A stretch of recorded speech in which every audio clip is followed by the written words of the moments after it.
Bonjour et bienvenue sur ma chaîne YouTube Mon NPE à moi. Je suis Francis Berthelot, coach professionnel certifié, coach en développement personnel, coach en psychologie positive et praticien en PNL. Aujourd'hui, je vais vous donner 7 conseils pratiques pour atteindre un état d'esprit positif et comment prioriser votre bien-être mental.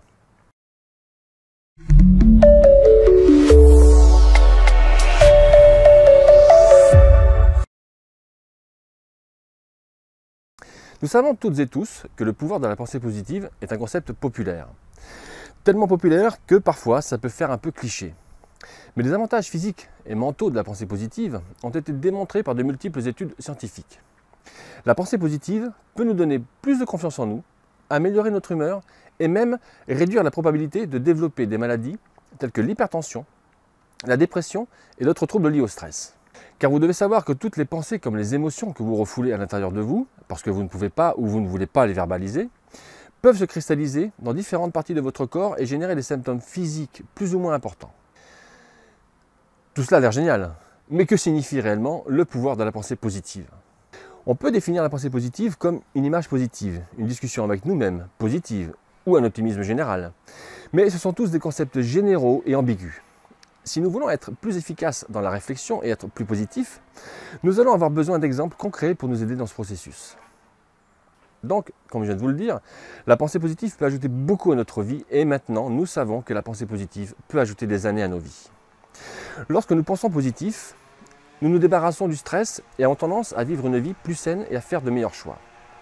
Si vous êtes naturellement une personne plutôt négative, il existe des façons de changer cette façon de penser et de vous mettre sur la voie d'une façon de penser qui change la vie. Si nous voulons vraiment commencer à penser positivement et changer notre vie pour le mieux, regardons les façons suivantes que nous pouvons intégrer dans notre propre style de vie. Soyez responsable de vos pensées. Personne ne peut vous dire quoi penser ou comment contrôler la façon dont vous réagissez à vos pensées. Lorsque vous commencez à assumer la responsabilité de vos pensées, vous affronterez la réalité de ce qu'elles font de vous ou pour vous et vous serez plus à même de changer ces pensées négatives en pensées positives.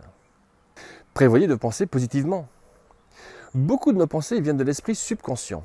Quand vous planifiez ou choisissez de penser positivement, vous prenez beaucoup moins ce que vous pensez pour la réalité.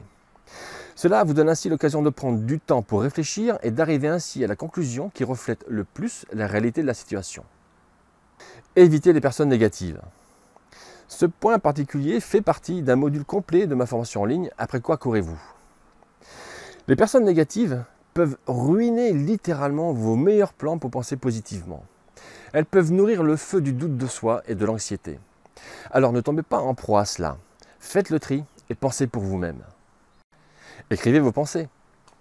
Il est très utile si vous pouvez voir à la fin de la journée ce que vos pensées ont été. Accordez-vous un moment au calme et prenez le temps de les écrire. Vous verrez ce qui a mal tourné dans vos pensées et en prenant connaissance, vous serez plus en mesure de les améliorer. Prenez en compte les répercussions. Par exemple, si vous avez une date limite pour remettre un dossier, un devoir, un rapport ou quoi que ce soit d'autre, et qu'il devient clair que vous n'allez pas respecter cette date limite, réfléchissez à ce qui pourrait arriver.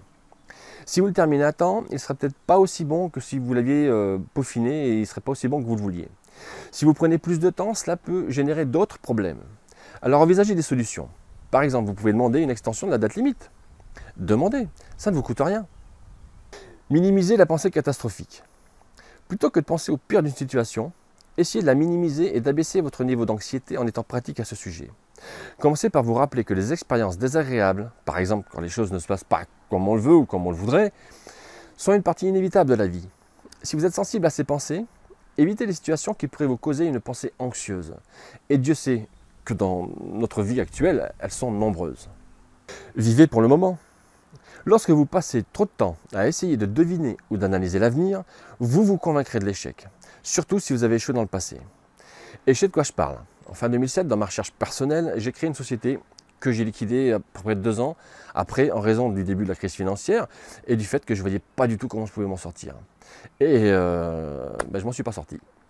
Mais cette expérience m'a énormément appris et je m'en suis servi pour rebondir dans ce que je sais vouloir faire aujourd'hui. Donc si vous pensez que vous allez échouer, vous le ferez très probablement. Si vous pensez que vous réussirez, vous le ferez aussi très probablement. Dans les deux cas, vous aurez raison. Pour conclure, je vous conseillerais d'accepter la réalité. Acceptez le fait que vous pouvez contrôler vos pensées.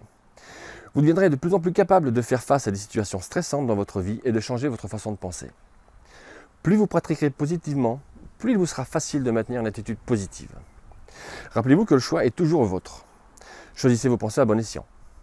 Bon, je sais, vous allez me dire, Francis, t'es bien gentil, mais qu'est-ce qu'on fait si on fait tout ça et que ça ne fonctionne pas? Comment on fait? Je veux dire que c'est une très bonne question. Et on ne peut pas parler de la pensée positive sans aborder la partie la plus critique de tout, qui sont les croyances limitantes. Et si vous avez un tas de croyances limitantes qui courent dans votre tête, très peu, voire aucune pensée positive ne fonctionnera. Alors, lors de la prochaine vidéo, eh bien, on verra comment on peut comprendre et agir sur nos croyances limitantes et ce que nous pouvons en faire. Voilà, je vous remercie pour votre attention et votre confiance. N'hésitez pas à liker, à partager si vous trouvez que cette vidéo est utile et pertinente, et puis ça pourra certainement aider d'autres personnes. Vous pouvez voir la vidéo précédente en cliquant ici, ou vous pouvez vous abonner en cliquant ici. Je vous souhaite le meilleur et je vous dis à très bientôt pour une prochaine vidéo. Au revoir.